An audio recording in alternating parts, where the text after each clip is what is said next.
वो स्त्री दोबारा कहाँ गायब हो सकती है? नहीं, मैं मान नहीं सकता कि वो मेरा वहम हो सकता है। हमने एक दूसरे से इतनी देर तक बातें की थी कि तभी अचानक उसके पीछे से किसी चीज की आवाज आई।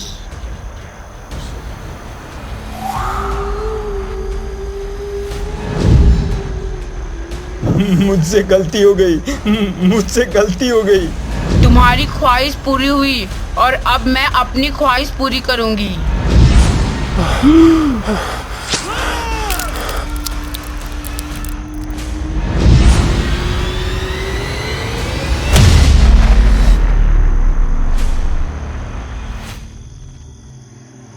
अमावस की वो काली रात, चारों तरफ एक घना कोहरा उमेर गांव के जंगल को अपने लपेटे में ओढ़े हुए थी। चारों ओर जंगली जानवरों की आवाजें उस जंगल में एक अजीब सा शोर पैदा कर रही थी।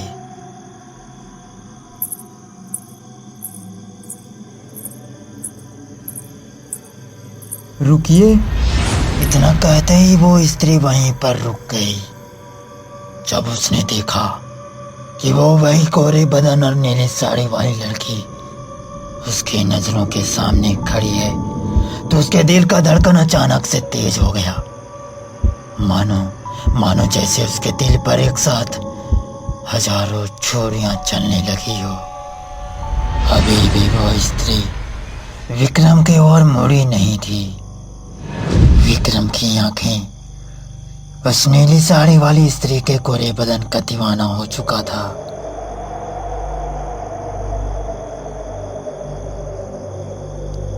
जरा सुनिए, क्या आप वही हैं जब आते टाइम आप मुझे रास्ते में नजर आई थी? विक्रम की बात सुनकर उसने पीछे पलट कर देखा और पहली बार उसकी नजर विक्रम की नजर से मिली।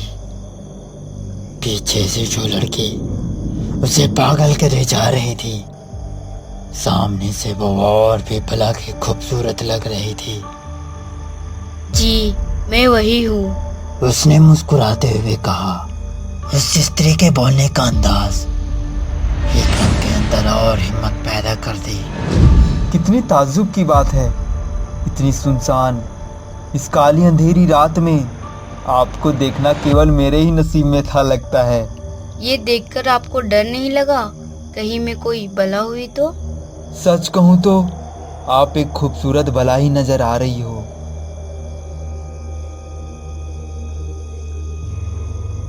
उसकी आंखें उस स्त्री के बदन को ऐसे घूर रही थी मानो उसने आज तक जितने भी औरत देखी थी उन सब में से सबसे ज्यादा खूबसूरत औरत वो आज देख रहा हो। उसका खुला बाल, नशीली आंखें, उसका पूरा बदन इस साड़ी में विक्रम को अपनी तरफ सम्मोहित कर ली। क्या मैं थोड़ा वक्त आपके साथ गुजार सकता हूँ?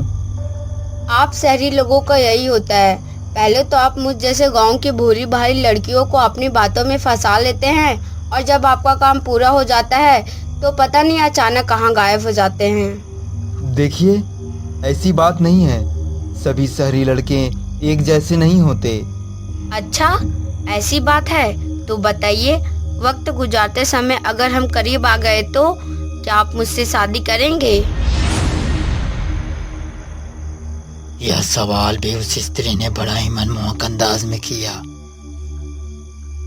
लेकिन इसका विक्रम के पास भी कोई जवाब नहीं था। वो एक बार मुस्कुराई और अपने रास्ते को चल पड़ी। विक्रम की आंखों में अब उसके रूप का नशा छाने लगा कि तभी अचानक उसके मोबाइल की घंटी बजी। उसने मुस्कुराते हुए कॉल रिसीव करी। हेलो, अबे तू पागल हो गया है क्या? ये टाइम है कोई कॉल करने की? अबे तू कहाँ है? मुझे तुमसे काम है। मैं तो तेरा रूम भी गया था पर तू तो वहाँ था ही नहीं। अबे मैं तुम्हें सब कुछ बताऊंगा, चल अभी फोन रख। अबे रुक रुक रुक रुक, अब तो मुझे अभी जानना है, आखिर तू इतनी रात को बाहर करने क्या गया है? साले कहीं तू अकेले अकेले देसी पीने तो नहीं चला गया? अबे नहीं यार, वो बात नहीं है।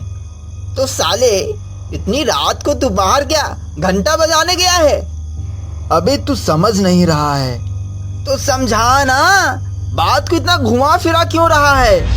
अच्छा ठीक है, सुन, तुझे याद है वो रात जब हम लोग उमेड़ गांव आ रहे थे? हाँ मुझे याद है। उस दिन मैंने एक लड़की को देखा था जिसके लिए मैंने कार भी रोकी थी। हाँ, जो केवल तुझे ही दिख रही थी और हम लोग तो अंधे थे। साले प्रिया सही कहती है, तेरा दिमाग कुछ ज्यादा ही लड़की पर ध्यान देता है। हाँ चल अभी टाइम खोटी मत कर। इतना कहकर उसने फोन कट कर दिया। अरे वो स्त्री कहाँ चली गई? अभी तो मेरे नजरों के सामने थी। अब तो मैं मान ही नहीं सकता कि वो मेरा भ्रम है। विक्रम की आंखों में उस स्त्री के रूप का नशा उस स्त्री को खोजने पर विवश कर दी। वो तेज कदमों के साथ उस स्त्री को ढूंढने लगा, लेकिन उसे वो स्त्री कहीं नहीं मिली। वो स्त्री दोबारा कहाँ गायब हो सकती है? नहीं, मैं मान नहीं सकता कि वो मेरा वहम हो सकता है। हमने एक दूसरे से इतनी देर तक बातें की थी कि तभी अचानक उसके पीछे से किसी चीज की आवाज आई। जब उसने मुड़कर देखा तो उसके चेहरे पर हैरानी और खुशी के भाव एक साथ झलकने लगे। वो वही स्त्री थी जिससे कुछ देर पहले विक्रम बात कर रहा था। विक्रम की आंखों में उस स्त्री के रूप के प्रति हैवानियत का जानवर पनपने लगा। उसकी खूबसूरती के आगे उसका कदम खींचा चला रहा था। कुछ दूर जाकर वो किसी सुनसान वीराना पेड़ के सामने जाकर रुक जाती है। पीछे पीछे से विक्रम भी उस पेड़ के पास पहुंच जाता है। उस स्त्री को उस पेड़ के नीचे खड़ा देख उसका हिम्मत और भी बढ़ जाता है। फिर विक्रम उस स्त्री के काफी करीब चला जाता है। क्या नाम है तुम्हारा? अनामिका।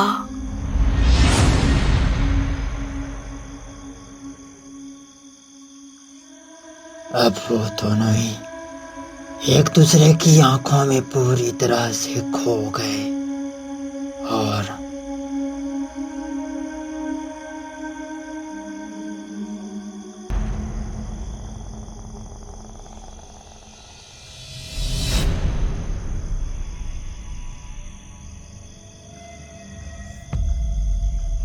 और शहरी बाबू, कहाँ जा रहे हो? कि वो अनामिका खड़ा होकर उसके गालों पर अपना हाथ फेरने लगी। तो कहो शहरी बाबू, क्या आप मुझसे शादी करोगे? इस बात को सुनकर विक्रम घबरा गया। ये तुम क्या बोल रही हो?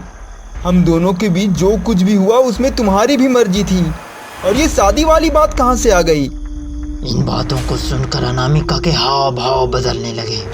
उसकी आंखें खून के अंगारों के जैसा लाल हो गई, जिसे देखकर विक्रम के रोंगटे खड़े हो गए। तुम मेरे पीछे आए, मेरे साथ वक्त गुजारा क्योंकि मैं तुम्हें अच्छी लगी, तो फिर शादी करने में क्या परेशानी है? इस खौफनाक मंजर को देखकर डर के मारे उसका पूरा शरीर ठंडा पड़ गया। वो पिछले कदम से वहां से भागना चाहा, मगर वो वहीं गिर गया। वो स्त्री अनामिका उसके छाती पर आकर बैठ गई।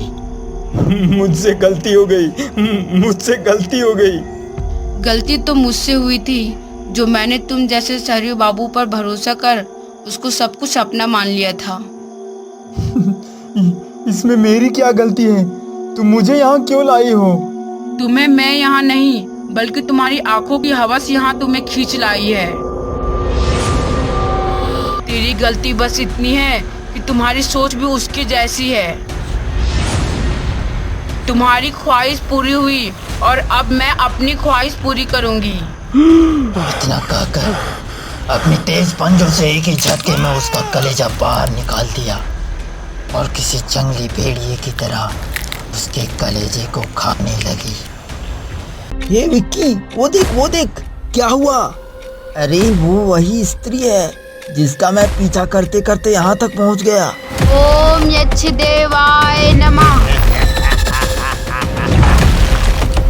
तुषार!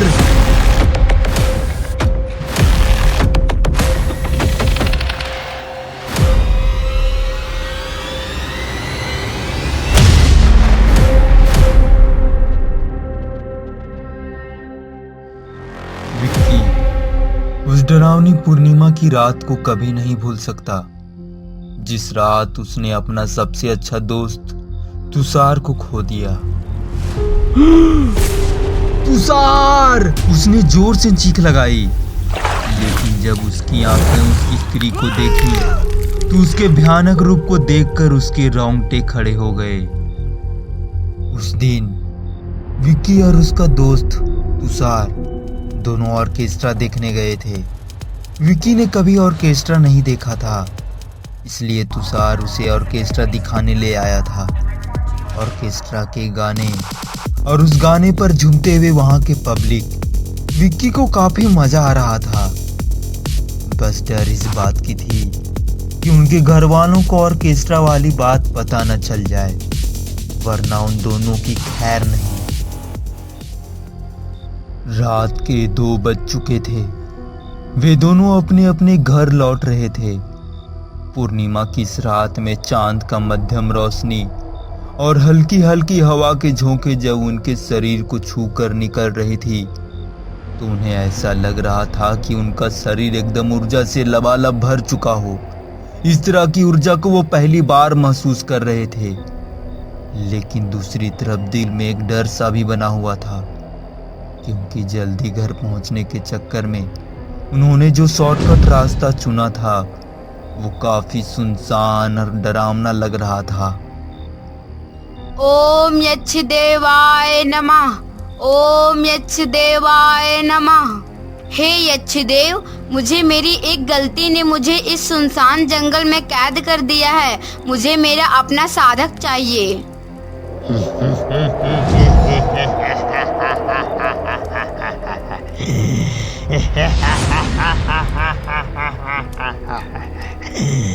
अगर तुम इस जंगल के कैद से निकलना चाहती हो तो तुम्हें किसी मर्द की बलि देनी होगी। ए तुषार, एक बात बोलूं? आज ऐसा लग रहा है जैसे आज गंगा नहा हुआ आए हैं। आज हमने भी ऑर्केस्ट्रा देख लिया यार। केवल ये वाला बात घर वालों को पता भी ना चले, वरना गंगा नहा नहीं गधा के जैसा दुलती भी पड़ेगी हमें। अबे पता कैसे चलेगा? हम लोग बताएंगे तब ना। वैसे एक बात बोलूं, वो नचनिया काफी सुंदर लग रही थी यार।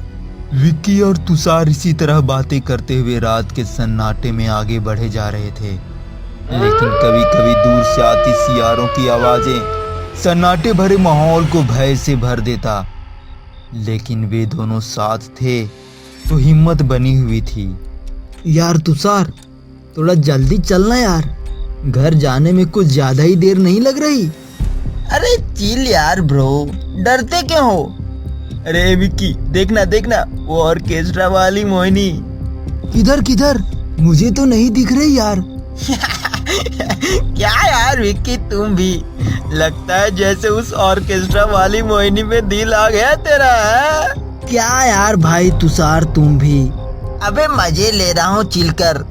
अच्छा थोड़ा रुक, मैं थोड़ा मूत्र विसर्जन करके आता हूँ। अच्छा ठीक है, जल्दी आना। तुषार विक्की को वहीं छोड़कर उससे दूर थोड़ा जंगल के अंदर चला गया। विक्की चुपचाप गुमसुम सा उस सुनसान रास्ते पर खड़ा तुषार के आने का इंतजार करने लगा। ओए यार, इस सुनसान इलाके में इतनी तेज लड़की की आवाज कहाँ से आ रही है भाई? तुषार उस आवाज की तरफ चल दिया। यक्ष देव, आखिर किस तरह से मैं आपको किसी मर्द की बलि चढ़ा सकती हूँ? बिना बलि के अब मैं भी कुछ नहीं कर सकता। उस आखिरी आवाज के साथ फिर से वहां छा गई वही खामोशी। अब तुषार भी उस जगह पर पहुंच चुका था, लेकिन उसने जो देखा वो देखकर थोड़ा आश्चर्य हो गया। उस पेड़ के नीचे केवल कुंड जल रहा था। ओ तेरी, यहाँ तो कुंड जल रही है, और इस सुनसान इलाके में इतनी रात को हवन कौन कर रहा होगा? लेकिन तभी उसे एक स्त्री दिखाई पड़ती है। जिसके पीछे से उसकी गोरी कमर, हल्की साड़ी से चमकता हुआ उसका पूरा बदन, उसके काले लंबे बाल, उसके दिलों पर मानो एक साथ हजारों छुरियां चलने लगी हो। वो उस स्त्री को जाते देख उसका पीछा करने लगा। दूसरी तरफ विक्की, जो कि तुषार का आने का इंतजार कर रहा था, वो भी अब घबराने लगा। इतना देर हो गया, ये तुषार टॉयलेट करने गया है, पत्थर तोड़ने गया है? इतना देर में तो उसे लौट आना चाहिए था। इतना कहकर विक्की तुषार को ढूंढने लगा। तुषार, तुषार, कहाँ हो? तुषार उस स्त्री के मनमोहक बदन के चक्रव्यूह में पूरी तरह से बंध चुका था और उस स्त्री का पीछा करते करते जंगल के बीचों बीच चला गया।